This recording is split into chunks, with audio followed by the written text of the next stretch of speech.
It's an honor for me to address you on this historic landmark visit to Ghana of the Honorable Narendra Modi, the Prime Minister of India, the first of its kind in 30 years since the visit to Ghana by His Excellency P.V. Narasimha Rao in November 1995.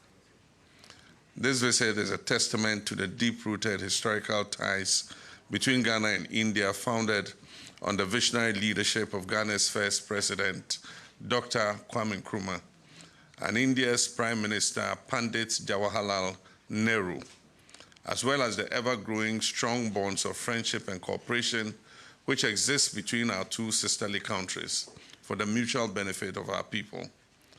This visit is a significant honor considering the fact that it is the first leg in the Africa visit of His Honorable Prime Minister Narendra Modi on his five-nation tour, which ends in the BRICS summit in Brazil.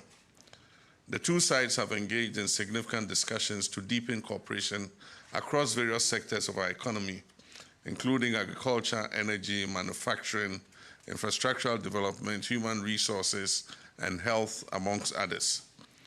On the strength of the successful engagements, we have had a number of memoranda of understanding have been signed between Ghana and India to give impetus to our commitment and aspirations for sustained and enhanced cooperation. And these include the Memorandum of Understanding on the establishment of a permanent joint commission between our two countries, the Memorandum of Understanding between the Institute of Traditional and Alternative Medicine and the University of Health and Allied Sciences in Ho, Ghana, and the Institute of Teaching and Research in Ayurveda, Ministry of Ayush, Government of India. We've also signed an MOU on cultural exchange between our two countries, and also an MOU between the Bureau of India Standards and the Ghana Standards Authority. Following consultations between our Honorable Minister of Foreign Affairs and the Indian High Commissioner, we also have requested the signing of MOUs on vaccine manufacture and production, MOU on supply of agricultural machinery and implements, and an MOU on defense cooperation. Ladies and gentlemen, this visit could not have happened at a better time as government is committed to pursuing its reset agenda to provide the needed support to the Ghanaian people. Government will therefore leverage on its relationship with like-minded countries such as India to achieve our set objectives. Both countries will work to deepen economic and investment relations at a time that Ghana is undergoing economic restructuring due to the debt treatment we're undergoing and the IMF program. Going forward, Ghana and India intend to pursue these engagements through diplomatic mechanisms, including Foreign Office consultations with each other, as well as the Permanent Joint Commission for Cooperation, to give effect to the intended outcomes of our engagement for mutual benefit. Our esteemed guest, Prime Minister, will be decorated with the prestigious National Award of the Office of the Order of the Star of Ghana at a state banquet. At a state banquet to be held in his honor this evening. It is a testament of the friendship that exists between the people of Ghana and the people of India.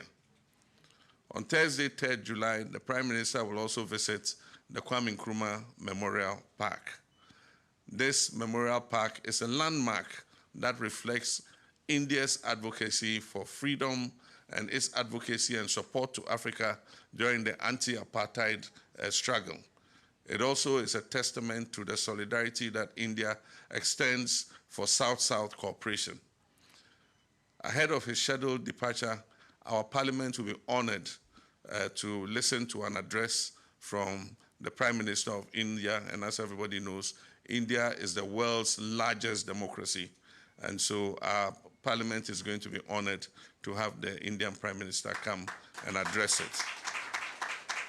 And so on this occasion, I wish to thank Prime Minister for his visit and to once again, as we did already, extend our condolences to India on the recent air accident that happened. We extend our condolences to all the families that were affected, and also we extend our best wishes to the sole survivor who miraculously worked out of that plane crash. Thank you, Mr. Prime Minister, and you're warmly welcome.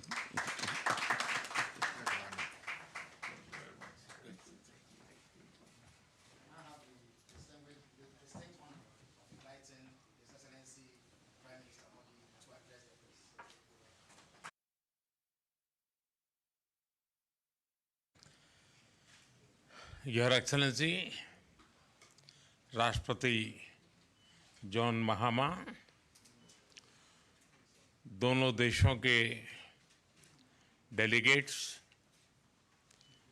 Media के सभी साथी, नमस्कार।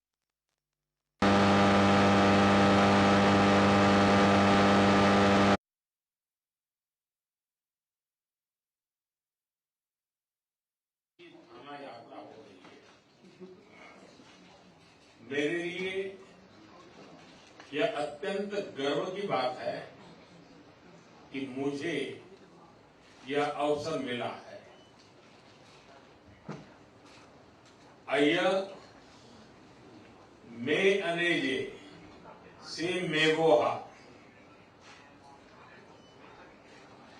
घाना में जिस आत्मीयता, गर्मजोशी और सम्मान से हमारा स्वागत हुआ है, उसके लिए मैं हार्दिक आभारी हूं। राष्ट्रपति जी स्वयं एयरपोर्ट आए, यह मेरे लिए बहुत बड़े सम्मान की बात है। दिसंबर 2024 के आम चुनावों में राष्ट्रपति महामा दूसरी बार राष्ट्रपति चुने गए। उनकी शानदार जीत के लिए मैं एक बार फिर उनको बधाई देता हूं। यह घाना के लोगों का उनके नेतृत्व और विजन के प्रति गहरे विश्वास का प्रतीक है। फ्रेंड्स, भारत घाना मित्रता के केंद्र में हमारे साझे मूल्य, संघर्ष और समावेशी भविष्य को लेकर साझे सपने हैं। हमारे देशों के फ्रीडम स्ट्रगल ने बहुत से अन्य देशों को प्रेरित किया है। आज भी पश्चिम अफ्रीका में घाना एक जीवंत लोकतंत्र के रूप में अन्य देशों के लिए बीकन ऑफ होप है।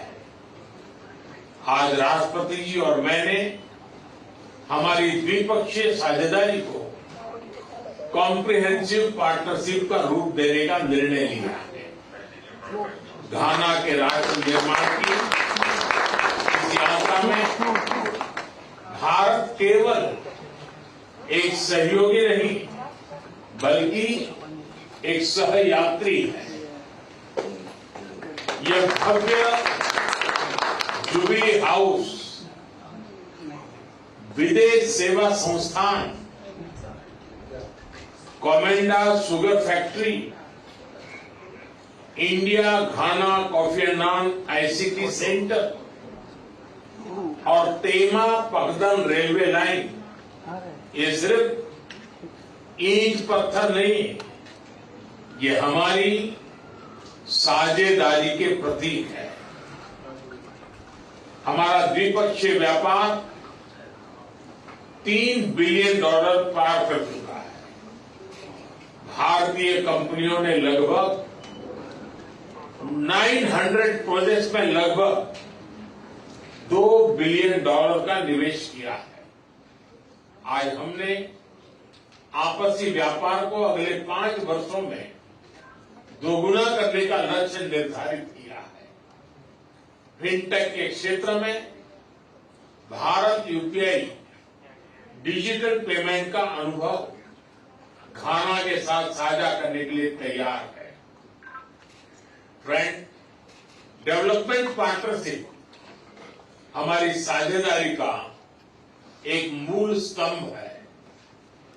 राष्ट्रपति महामा के आर्थिक पुनर्गठन के प्रयासों में भारत के पूर्ण समर्थन और सहयोग का हम आश्वासन देते हैं। आज हमने घाना के लिए आईटेक और आईसीसीआर स्कॉलरशिप को 2 गुना करने का निर्णय लिया है। युवाओं को वोकेशनल एजुकेशन के लिए एक स्किल डेवलपमेंट सेंटर की स्थापना के लिए काम किया जाएगा। कृषि क्षेत्र में राष्ट्रपति महामा जी के फील्ड गाना प्रोग्राम में सहयोग करने में हमें खुशी होगी। जन औषधि केंद्र के माध्यम से भारत घाना के नागरिकों को affordable health care, reliable care देने का प्रस्ताव रखता है। वैक्सीन प्रोडक्शन में सहयोग के लिए हमने विचार विमर्श किया। रक्षा और सुरक्षा क्षेत्र में हम सिक्योरिटी थ्रू सॉलिडारिटी के मंत्र को लेकर आगे बढ़ेंगे। सशस्त्र बलों की training, maritime security, defence supply और साइबर सिक्योरिटी जैसे क्षेत्रों में सहयोग को बढ़ाया जाएगा। क्रिटिकल मिनरल्स के एक्सप्लोरेशन और माइनिंग में भारतीय कंपनियां सहयोग देगी। इंटरनेशनल सोलर अलायंस और coalition for disaster management, disaster infrastructure, disaster resilient infrastructure जैसे मंचों पर भारत और घाना पहले से सहयोग कर रहे हैं। घाना के रिन्यूएबल एनर्जी, विशेषकर क्लीन कुकिंग गैस को बढ़ाने के लिए उसके प्रयासों में सहयोग के लिए हमने उन्हें ग्लोबल बायोफ्यूल अलायंस जुड़ने के लिए आमंत्रित किया। फ्रेंड्स, हम दोनों ग्लोबल साउथ के सदस्य हैं और उसकी प्राथमिकताओं के लिए पूरी तरह प्रतिबद्ध है। Voice of global south summit में उनकी सकारात्मक भागीदारी के लिए हम घाना का धन्यवाद करते हैं। भारत के लिए यह गर्व की बात है कि हमारी G20 अध्यक्षता में अफ्रीकन यूनियन को G20 की स्थायी सदस्यता मिली। हमने साहेल रीजन सहित अन्य क्षेत्रीय और अंतर्राष्ट्रीय विषयों पर भी विचार विमर्श किया। हम एक मत है कि आतंकवाद मानवता का दुश्मन है। आतंकवाद के खिलाफ हमारी लड़ाई में सहयोग के लिए हम घाना का आभार प्रकट करते हैं। इस संदर्भ में हमने काउंटर टेररिज्म में आपसी सहयोग को और मजबूत करने का निर्णय किया है। यूएन रिफॉर्म्स को लेकर हमारा दृष्टिकोण एक जैसा है। पश्चिम एशिया और यूरोप में चल रहे कॉन्फ्लिक्ट को लेकर हम दोनों ने गहरी चिंता व्यक्त की है। हमारा मानना है कि युद्ध का युग नहीं है। डायलॉग और डिप्लोमेसी से ही समस्या का समाधान होना चाहिए। फ्रेंड्स, घाना में भारतीय समुदाय हमारे पीपल टू पीपल संबंधों की विशेष कड़ी है। लंबे समय से भारतीय शिक्षक, डॉक्टर और इंजीनियर घाना में सेवाएं दे रहे हैं। यहां की आर्थिक और सामाजिक प्रगति में भी भारतीय समुदाय सकारात्मक योगदान दे रहा है। भारतीय समुदाय के साथ कल अपनी मुलाकात के लिए मैं बहुत ही उत्साहित हूं। राष्ट्रपति जी, आप भारत के घनिष्ठ मित्र हैं। आप भारत से भी भली भांति परिचित हैं। मैं आपको भारत यात्रा का निमंत्रण देता हूं। मुझे विश्वास है कि आप हमें भारत में अपना स्वागत करने का अवसर प्रदान करेंगे। एक बार फिर मैं आपका, घाना सरकार और गाना के सभी लोगों का उनके आतिथ्य सत्कार के लिए हार्दिक आभार व्यक्त करता हूं। बहुत बहुत धन्यवाद।